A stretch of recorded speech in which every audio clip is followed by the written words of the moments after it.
Hey everybody, this is John, your friendly neighborhood librarian who's also embedded in your course. Now that you've had a little bit of time to look around for resources for your class, I wanted to share a quick video, hopefully quick, relatively quick, that should give you some pointers if you've been having not as much success as you'd like, or maybe you've been looking and you're not finding the types or quantity of sources that you think you should be. So my starting point here is just Google. I'm going to do a search for Tri-C Library. That's going to take me to a list of results. The top result there is the Tri-C Library website. Once I'm there, I'm just going to click on Research Guides. And from here, I'm going to click on Psychology and open up literally the only option it gives me. Now, the reason I'm doing this, instead of just going to, say, the button that said Finding Articles, are databases like these. So we have subject-specific databases through the library that are all psychology all the time. So that way, you can be reasonably confident that as long as you're searching in something like APA Psych Info, it's going to be approaching your subject from a psychological standpoint rather than, say, media or history, or, it talks about your topic, but not from the psychology point of view. So before I dive into this one, I'm just going to give you a really quick example in a database that more of you are probably familiar with. And that's this thing down here called Academic Search Complete. Now, Academic Search is a catch-all kind of database. It's got a little bit of everything, and if you're at home and you clicked on that link, it would take you to a login page that's basically going to go, oh, hold on, what's your S number, what's your password? Once you type that info in, you'll be on the page that I'm looking at. So when you're in any of the library databases, you want to make sure that what you're not doing is typing a question or a thesis statement, because full sentences break these databases. They don't speak sentences like you or I, or sometimes Google tries to do. So if you've got a question, or if you've got a thesis statement, underline the people, places, things in that question or in that statement, and those underlined words are going to be your keywords that you'll put into these boxes. So let me give you an example here. If I were looking for articles that talked about suicidal ideation of teenagers caused by cyberbullying. So cyberbullying would be a keyword. Suicidal ideation or just suicide could be another keyword. And, I could either use teens, teenagers, or adolescents as a third word. Sometimes there's going to be a variety. So teen, teenager, adolescent, they kind of all mean the same thing. Some authors might use one, some might use another. So if at first you don't succeed, type again. But for right now, so if I do a search for cyberbullying and I just say, show me everything you have, there's 4,000 results. And, these things are going to be all over the place and really, really broad, not exactly narrowed in. So when you've got this and here, think of that like a plus sign. So if I said cyberbullying, and so that little star there is going to find teen, teens, or teenagers. So it finds alternate endings as long as the word starts with this. So getting a little more specific, my number drops down to 881 from over 4,000. So the more picky you are, the more specific, the better. But now, so this will pick up suicide or suicidal, and that drops me down to 123. So this is a really good example of the more specific you can be with your search, the smaller number of results you're going to have to look at, which is way less stress for you, and the more helpful it's going to be. So the next thing we're going to do is we're going to limit this to full text, because if I see PDF, that's great. I can click it. The article's just going to open up on the screen. If I see HTML, I can click it. The article's going to open up on the screen. If I see full text finder, that's like a breadcrumb. If I click it, it takes me to another page with another link that I click, and that'll take me to where the article lives. But you'll also notice there are a bunch of articles where there's just this naked empty white space. And that stinks, because it means that the database knows that this article exists, but it doesn't have access to it. To get rid of things like number 7, we click on that full text box, our 123 goes down to 103, and everything that's left are things that you can pull up and read. Now, these also date back to 2007, so I'm just going to click and drag until I get to the last 5 years, so 2018. My number gets even smaller, and I also want to make sure that I'm looking at academic resources. So I can click on academic journals. That'll get rid of the whopping 2 magazines that I had. So with a little extra typing and a little extra clicking, we went from 4,000 to 48. So that's the nice thing about these databases if you spend a little bit of time with them. So once you're here, if you see an article and you're looking at it and going, maybe, I'm not sure, click the title. That will usually give you an abstract. An abstract is kind of like a trailer for a movie.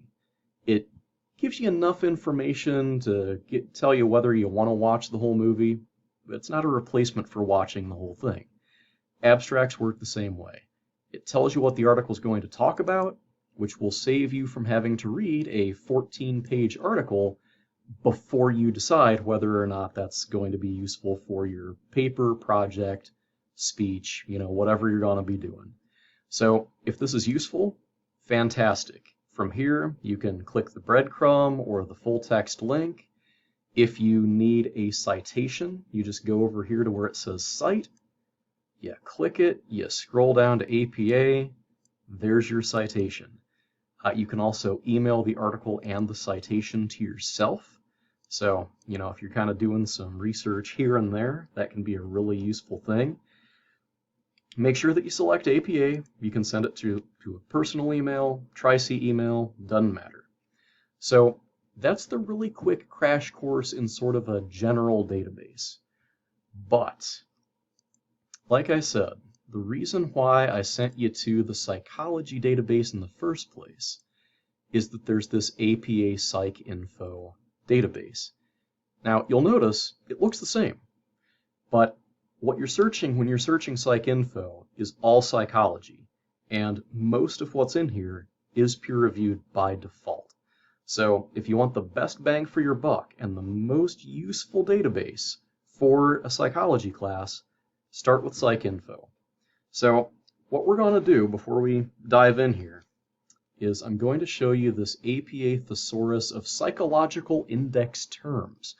Now, I know that that's a real mouthful, but this can help you decide what keywords to put in here, because psychology is an interesting discipline. They have a lot of very specific terminology that they like to use, and this will let you figure out what those words are. I'm just going to open this in a new tab here, and I'm going to use self-harm. So, cutting, hitting yourself, basically ways of dealing with stress, trauma, etc.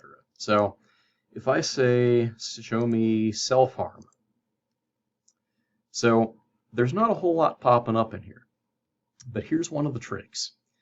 When you select relevancy ranked, what that is telling this database is, all right, database, here is a term that I think most people would use. I want you to figure out what you actually use in place of this word. So now I click Browse, and we've got self-poisoning, animal cruelty, harm reduction, but down here, so the fourth one, non-suicidal self-injury. Now it's the fourth one down, but it's the first one that actually looks like it might be a good match for what I typed in. So I'm going to click on that, and it tells me intentional self-inflicted damage to one's body to induce bleeding, bruising, and/or pain without suicidal intent. So if there's a word that you are, you're curious what the database uses, if you just want to make sure you're using the right word, or if you've tried to do a search and the database just isn't giving you results that really make sense, use this thing that I'm showing you here, this APA Thesaurus of Psychological Index Terms, it might help make sense of why things aren't popping up, or it might give you some good words. So for right now, I'm going to copy this. And I'm going to go back to my search page. And here is an example of how you can use those words. So I'm going to stick with cyberbullying. And if I just tell it, show me everything about cyberbullying, there's 3,360 results. When I throw in non-suicidal self-injury and cyberbullying, that number drops down to 31. And now you can see that non-suicidal self-injury is showing up as a subject tag for a lot of these articles. So by the time I click show me full text articles, and by the time I adjust this to 2018, my number's gotten delightfully small. But, you know, cyberbullying could affect adults, it could affect teens, a variety of different ages.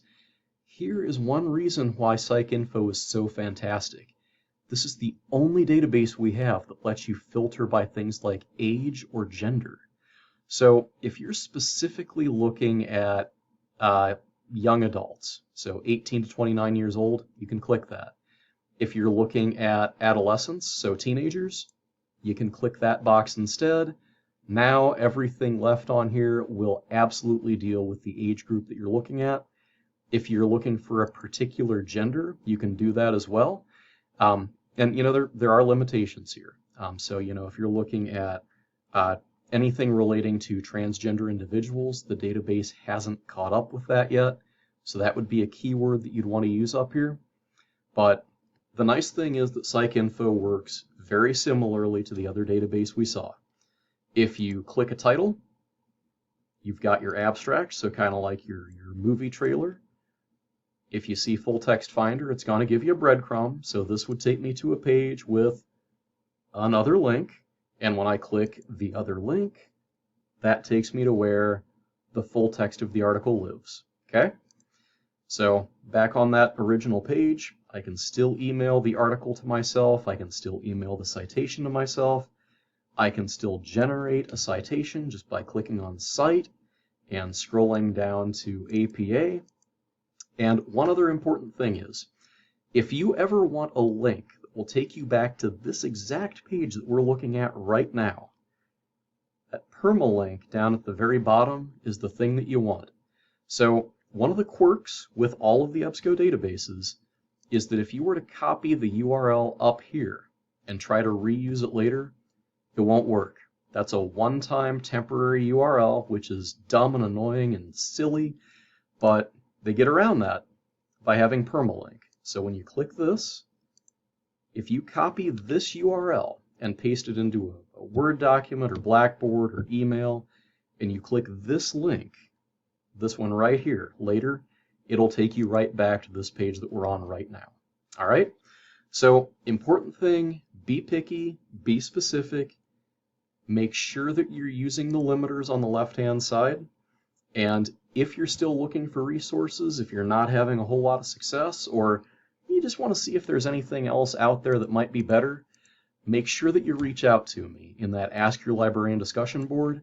What I can do is I can actually share a result page like this that's been narrowed down and whittled down, so you can still pick the best resources, but I'll have done some of the heavy searching for you. So hopefully what you'll be looking at is the best stuff that would match what you're actually looking for. All right, hope that helps. If you ever have questions, you know where to come. All right, good luck.